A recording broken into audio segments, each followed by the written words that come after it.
신명기 18장 15절부터 22절입니다. 내 하나님 여호와께서 너희 가운데 내 형제 중에서 너를 위하여 나와 같은 선지자 하나를 일으키시리니 너희는 그의 말을 들을지니라. 이것이 곧 내가 총회 날에 호렙산에서 내 하나님 여호와께 구한 것이나 곧 내가 말하기를 내가 다시는 내 하나님 여호와의 음성을 듣지 않게 하시고 다시는 이 큰 불을 보지 않게 하소서. 두렵건대 내가 죽을까 하나이다 하며 여호와께서 내게 이르시되 그들의 말이 옳도다. 내가 그들의 형제 중에서 너와 같은 선지자 하나를 그들을 위하여 일으키고 내 말을 입에 두리니 내가 그에게 명령하는 것을 그가 우리에게 다 말하리라. 누구든지 내 이름으로 전하는 내 말을 듣지 아니하는 자는 내게 벌을 받을 것이요 만일 어떤 선지자가 내가 전하는 명령하지 아니하는 말을 제 마음대로 내 이름으로 전하든지 다른 신들의 이름으로 말하면 그 선지자는 죽임을 당하리라 하셨느니라. 내가 마음속으로 이르기를 그 말이 여호와께서 이르신 말씀인지 우리가 어떻게 알리오 하리라. 만일 선지자가 있어 여호와의 이름으로 말한 일에 증언도 없고 성취함도 없으면 이는 여호와께서 말씀하신 것이 아니요 그 선지자가 제 마음대로 한 말이니 너는 그를 두려워하지 말지니라. 아멘. 여러분 어릴 때 시험 공부하면서 그런 경험이 있는지 모르겠어요. 충분히 공부하지 않고서 하나님 시험 잘 보게 해주세요. 경험이 있으신가요? 자신의 노력은 전혀 없이 어떤 결과에 대해서 하나님께서 도와주길 원하는 이런 마음들. 신호위반을 하면서 하나님 사고 나지 않게 해주세요. 경찰이 9개 해주세요. 우리는 어떤 문제에 부딪힐 때마다 우리는 다시 한번 내가 공부하지 않았구나. 하나님 앞에 정말 그리스도를 더 열심히 준비했어야 되는데 신호위반하면 안 되는데 주님 앞에 이렇게 살면 안 되는데 이렇게 돌이키기보다는 그냥 정당한 자기의 그 결과물을 얻으려는 이런 잘못된 신앙들이 우리에게 있는 때가 많습니다. 우린 힘들어도 어려워도 손해를 봐도 하나님의 뜻 앞에 살아가야 될 믿음의 우리가 책임이 있는 거예요. 이 책임을 향해서 오늘도 달려가는 믿음이 되길 축원합니다. 오늘 그래서 주님께서 말씀이라는 걸 주셔요. 너희 뜻대로가 아니라 하나님 뜻대로 살아가라고 말씀을 주신다라는 것입니다. 오늘 내용의 구조를 보면 15절에 이스라엘 중에 선지자를 보낼 것을 약속하고 있죠. 그리고 16절부터 19절에는 선지자의 이러한 예언의 배경을 설명하고 있고 20절부터 22절 보면 거짓 선지자들의 출몰과 그에 대한 분별력에 대해서 말씀하고 계십니다. 저 오늘 말씀을 통해서 우리는 끊임없이 제 것을 듣고 싶어하는 거짓 선지자, 하지만 우리는 하나님께서 당신의 말씀을 주어진 이 진짜 말씀을 부여잡고 살아가는 온전한 믿음들이 되길 간절히 축원합니다. 그래서 오늘 주신 말씀을 또 들으면서 이 말씀 속에 주시는 우리의 교훈들을 또 깨닫고 순종하는 믿음이 되길 축복합니다. 첫째 주신 말씀은 하나님께서 보내신 선지자의 말을 들어야 된다. 이 말씀이 내가 보낼 거야. 그럼 그 말을 들어. 이거예요. 자, 모세를 통해 주신 말씀이 15절에 나오죠. 내 하나님 여호와께서 너희 가운데 내 형제 중에서 너를 위하여 나와 같은 선지자 하나를 일으키리니 너희는 그의 말을 들을지니라. 자, 성경에 보면 오늘 모세는 말하죠. 나와 같은 선지자라고 이야기해요. 여러분 오늘 성경에 나타난 이 나와 같은 선지자 누굴까요? 나와 같은 선지자라고 이야기하는 이 내용을 한번 생각해 볼 것은 어쩌다가 모세가 선지자를 표현할 때 나와 같은 이란 말을 썼을까라는 거예요. 호렙산에 있을 때 이스라엘 백성이 주님 앞에 나가는 그때 이들 두려워서 모세에게 당신이 가십시오. 당신이 가십시오 해서 중보자로 나서게 된 것이 모세의 모습이에요. 오늘 이 내용이 16절에도 다루고 있죠. 그러니까 이 중보자의 모습을 가지고 있는 그의 모습을 가지고 있는 그의 말을 어떻게 해라? 들어라. 오늘 선지자 나와 같은 선지자의 말을 들어라. 그러니까 오늘 성경 속에 이 말은 누구의 말일까요? 여호와의 말이죠. 이 말을 듣는 자가 바로 하나님의 백성이고 하나님이 구별한 당신의 선민이에요. 오늘 본문에도 이렇게 말합니다. 너희는 다르다는 거예요. 18장에 나타난 내용을 보면 저 가나안 땅에 있는 사람들은 다른 말을 듣는다는 거예요. 그러나 너희들은 내가 보낸 이 선지자의 말을 듣고서 내 말에 순종하고 나를 따를 것을 말해주고 있는 겁니다. 여러분들은 누구의 말을 들어요? 엄마 말도 안 듣고 아빠 말도 안 듣고 남편 말도 아내 말도 주위 사람 말들도 안 듣고 내가 하고 싶은 대로 할 거야 이럴지 모르겠어요. 오늘 성경의 말씀은 분명히 말해요. 내가 들어야 될 말씀은 누구냐면 여호와께서 보내신 선지자의 말, 그 말을 입에 두고 있는 선지자의 말이에요. 자, 오늘 가나안 땅에 있는 자들의 말을 다시 한번 오늘 짚어볼까요? 18장 10절과 11절 보면 가나안 땅에 있는 사람들의 말, 하나님의 심판이 임하겠던 그들은 어떤 말을 따랐느냐 하면 10절 11절이 이렇게 말해요. 그의 아들들이나 딸을 불 가운데 지나게 하는 자, 점쟁이나 기름을 말하는 자, 요술하는 자, 무당이나 진언자나 신접자나 박수나 초혼자를 너희 가운데 용납하지 말라. 그들은 바로 이들의 말을 들었어요. 그의 아들이나 딸을 불 가운데 지나게 하는 우상의 숭배자들의 말을 따르고 심지어는 자기 아들을 자기 딸들을 죽이면서까지 그 말들을 따랐어요. 또 오늘 점쟁이의 말을 따른대. 점을 쳐서 징조와 표징을 보고서 야 그럴 거야 저럴 거야 그걸 그대로 믿고 따라. 여러분 요즘에도 많은 사람들이 그럴 거예요. 교회에 나가는 이유는 자기 이익을 위해서, 자기의 이익에 반한때면은 언제나 하나님의 뜻이 아닌 점쟁이를 따라가기에 수용자가 그 자기에게 오는 그 사람들이 어떤 대상인지 점쟁이 집 앞에 이렇게 써있다 그러잖아요. 장로 환영, 교회 다니는 사람 환영. 여러분들이 되지 않길 원합니다. 또 어떤 사람 기름을 말하는 자나 또는 요술하는 자 이렇게 말하는데, 기름이라는 것은 어떤 징후를 해석하는 사람을 말하는 거고, 무당, 진언자 어제 얘기했죠. 장인비엔에 나오는 것처럼 내 마음대로 안 하는 저주하는 사람들, 그리고 신접자, 박수, 초혼자, 죽은 자들과 이렇게 만나는 사람들의 이야기를 듣는 경우들이 있어요. 여러분 누구의 말을 따르라?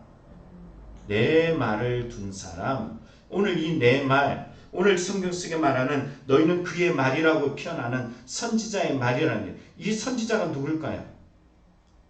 구약에 나타난 선지자, 이런 이들의 말을 쭉 이야기하는 거기도 하지만 정말로 이들이 설명할 수 있는 예수님 시대 때 누가 과연 그 선지자일까? 이스라엘 백성들, 유대인들은 누구를 여기 성경에 말하는 모세가 말한 그 선지자라고 해석했는지 보여주는 대목들이 있습니다.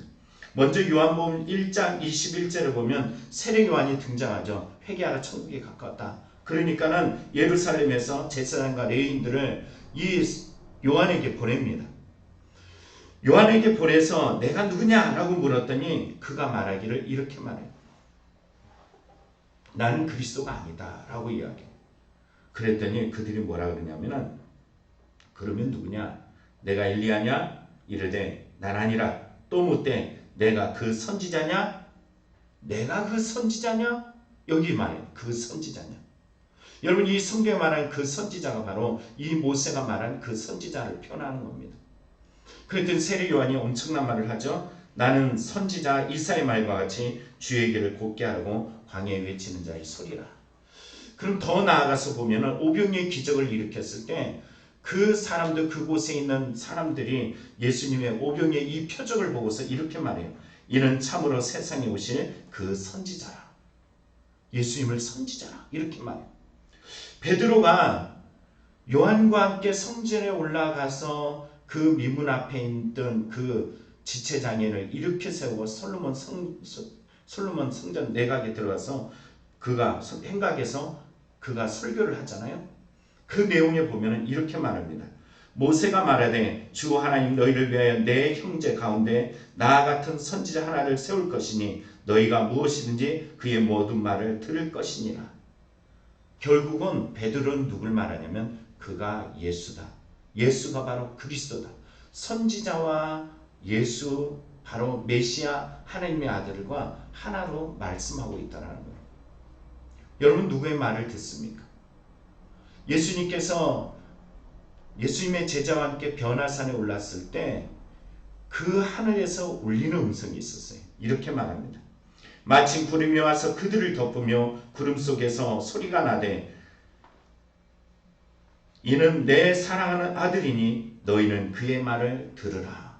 뭐라고 이야기해? 그의 말을 들으라. 오늘 우리는 그의 말을 들어야 될 줄 믿습니다. 선지자의 말이라는 것은 곧 하나님의 말씀이고 그 말은 곧 우리 주 예수 그리스도의 말씀이에요. 여러분, 우리의 삶의 인생의 환경에서 그 말을 듣기는 쉽지만은 않습니다. 이래서 안 되고 저래서 안 되고 수없이 안 되는 이유들을 말하면서 말씀에 순종하기보다는 불순종할 일들이 너무 많아요. 여러분, 성경에 보면 요한복음 2장에 가나 혼인잔치가 나옵니다. 마리아가 뭐라고 이야기하느냐, 이렇게 말해요. 너희에게 무슨 말씀을 하시는지 그대로 하나. 하인들에게 했던 말이에요. 그런데 이 포도주가 딱 떨어졌을 때 정결 예식을 따라 두세 통 드는 그 예식을 향한 그 돌랑아리, 그게 놓여있는 곳에서 예수님께서 하인들에게 이렇게 말씀하십니다. 항아리에 물을 채우라.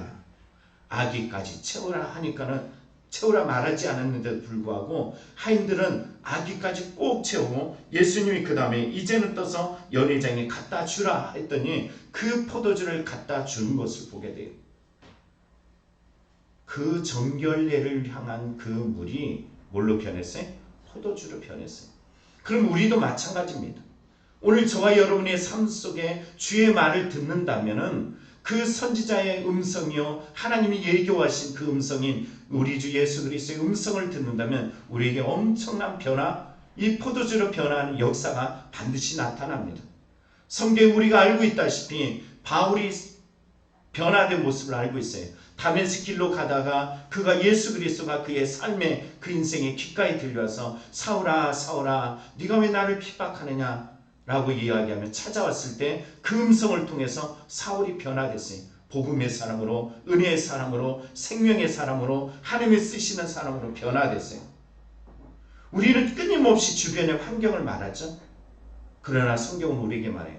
그의 말을 들으라. 그의 말을 들으라. 여러분, 두 번째로 그러면 그의 말이 어디 있을까요? 오늘 성경 속에 이제는 예수님이 계시지 않는데 어디 있을까요? 여러분, 예수님이 없는 시대에 바울이 들었던 것처럼 오늘도 그의 음성이 오늘 성경을 통하여 또 오늘 이 자리를 통하여서 끊임없이 저와 여러분에게 선포되는 줄 믿습니다. 왜요? 19절에 말하죠. 누구든지 내 이름으로 전하는 내 말을 듣지 아니하는 자는 내게 벌을 받을 것이요. 하나님께서 말씀하시기를 내 이름으로 전하는 내 말이라고 이야기해요. 오늘 주의 이름으로 말하는 그 말이 곧 하나님의 음성이고 선지자의 말이라는 사실입니다. 성경의 구약에 보면 예언자들이 선포했을 때마다 앞에다 이렇게 말을 합니다. 말씀이 임하여 이르시되, 말씀이 임하여 이르시되. 또 하나의 모습은 이는 여호와의 말이니라. 또 하나는 나 여호와의 말이니라. 이렇게 말해요. 오늘 성경 속에 말하는 당신의 이름을 가지고 당신의 이름에 의해서 선포되어진 그 말을 들을 때 그 말에 순종하는 사람에게 구원이 있고 은혜가 있고 하나님의 회복을 주어졌어요. 그러나 자기의 입맛에 맞지 않는다고 거부할 때 구원은 그들에게 나타나지 않았습니다. 예수님이 오셔서 예수님께서 부자와 나사로의 이야기를 할 때도 어떻게 하면 구원을 받겠습니까? 라는 마음을 가지고서 자기는 죽어있는 이 부자가 저 나사로를 살려서 내 형제 다스에게 보내면 저 죽은 자의 살아남을 보고서 저가 그 말을 듣고 구원에 이르지 않겠느냐는 마음을 가질 때 예수님 뭐라 말씀하시느냐? 이렇게 말해요. 그들에게 모세와 선지자들이 있으니 그들에게 들을지니라. 이르되 그렇지 아니하니라. 아버지 아브라함이여 만일 죽은 자들에 있어 그들이 가는 자가 있으면 회개하리라. 그가 가면 반드시 회개할 겁니다 라고 이야기할 때 다시 한번 예수님은 아브라함이 이렇게 말하지 않았냐 하면서 이야기하기를 모세와 선지자들이 듣지 않으면 비록 죽은 자 가운데 살아난 자가 있을지라도 권함을 받지 아니하리라. 결국은 뭐예요? 선지자의 말, 그곳에 너희 땅에 있는 모세와 선지자의 말을 들어야 된다는 거예요. 여러분, 주의 이름으로 말하는 음성을 오늘도 듣기를 원합니다. 내 마음대로 내 뜻대로 감정과 내 자기의 길을 마음대로 예비하고 준비하고 살아갔던 모든 것들을 내려놓고 오늘도 내 심령과 마음과 삶 속에 내 이름으로 주시는 이 말씀을 들으면서 순종하며 따라가는 성도의 삶이 되기를 간절히 축원합니다. 그럼 주의할 것이 있어요. 어떤 것일까요? 세 번째 주는 겁니다. 가짜들이 있다는 거예요. 오늘 성경 속에 보면 이 구약에 에레미야 선지자가 활동하던 시대에 바수울이라는 사람이 있어요. 그의 위치를 보면은 이 여호와 성전의 총감독이었어요. 에레미야가 끊임없이 이야기하죠. 야, 너희들 회개해야 돼. 너희들 바벨론의 포로로 끌려가게 될 거야. 이런 말씀을 끊임없이 줘요. 자기들이 듣고 싶지 않은 것들을 선포해요. 믿음대로 살지 않고 언약을 파기하고 자기 원하는 대로만 살아갔던 그들에게 이 땅이 심판을 받을 것을 예고할 때 이 바수울은 그의 말이 만만치가 않아요. 듣고 싶지 않아. 그래서 어떻게 하냐면은 그를 때리고서 가두어 버립니다. 그럴 때 에레미야가 이렇게 선포하죠. 너희 주변인들이 정말로 죽어지고 그의 죽어지는 모습, 그의 재산이 몰수해서 바벨론으로 끌려가서 너희가 죽는 이 모든 것들을 보게 될 거야 라고 이야기해요. 왜 이렇게 되느냐 하면은 여러분 여기에 보면은 예레미야가 이런 말을 해요. 예레미야 20장 6절에 말하기를 바수라 너와 내 집에 사는 모든 사람이 포로로 되어 옮겨지리니 내가 바벨론에 이르러 거기서 죽어 거기에 묻힐 것이라. 너와 너의 거짓 예언을 들은 내 모든 친구도 그와 같으리라. 뭐라고 말씀하세요? 거짓 예언이라. 너와 너 주위에 있는 거짓 예언을 들은 자도 똑같이 망할 것이다 라고 이야기해요. 오늘 이 땅에 거짓 예언이 얼마나 많아요? 신천지를 통하여 하나님의 교회라는 안상홍이 죽었더니 그 안에 장길자가 또 하나님 어머니가 되어지고 이런 일들이 얼마나 허다하고 허다합니까? 오늘 우리에게 거짓 예언들이 있어요. 그들은 우리를 미혹하면서 우리의 마음을 빼앗고 생각을 빼앗고 삶을 빼앗아버려요. 그 중심은 어디 있냐 하면은 사람이 원하는 그 욕구, 욕망들을 잘 이용하더라는 거죠. 열왕기상 22장에 보면 북이스라엘이 이 아람과의 이제 전쟁이 이루어질 때 아합과 미가야와의 이 이야기가 나옵니다. 그 아합의 주위에서는 이제 400명의 선지자들이 있었어요. 듣고 싶은 말만 해주는 사람들. 이 듣고 싶은 말만 해주는 사람들의 말을 듣고 전쟁에 나가려고 하는데 미가야는 뭐라 그래? 당신은 오늘 죽을 거라는 거예요. 여러분 오늘 나가서 죽는 게 나아요. 말씀을 듣고서 내 마음대로 내 뜻대로 되지 않지만 사는 게 낫겠습니까? 살아가는 방법은 쉬운 방법, 그 욕망을 이용해서 야 가서 그 전쟁을 치르고 그리고 네가 원하는 그 땅을 너의 것으로 삼아. 얼마나 듣기 좋아. 그러나 그게 전부가 아니라 정말 하나님이 원하는 게 뭘까? 하나님이 나에게 어떤 것을 원하는 것일까? 때로는 그게 힘들고 그 길이 어렵고 그 길이 속상해도 하나님이 원하는 길이면은 우리는 선지자들이 죽음을 앞두고서 그 역할들을 감당해 나갔던 것처럼 우리는 그 믿음대로 살아가야 될 줄 믿습니다. 그러면 그 안에 생명이 있어요. 그 안에 빼앗기지 않는 영원한 생명, 하나님이 주신 평안들이 그 삶에 넘치게 될 줄 믿습니다. 오늘 이 새벽에 올라온 저와 여러분들은 주의 음성을 듣기를 원합니다. 바울과 같은 믿음으로 변화하기 위해서 우리의 귀에 내가 원하는 내 자존심이 내 고집이 주장하는 것이 아니라 하나님의 음성, 사울아 사울아 부르셨던 그 예수님의 음성이 내 귓가에 맴돌고 그 음성에 따라서 순종하며 따라갈 때 주의 생명과 구원과 기쁨이 우리의 삶에 넘치게 될 줄 믿습니다. 이 은혜들이 삶에 더 가득하기를 간절히 축원합니다. 기도하겠습니다.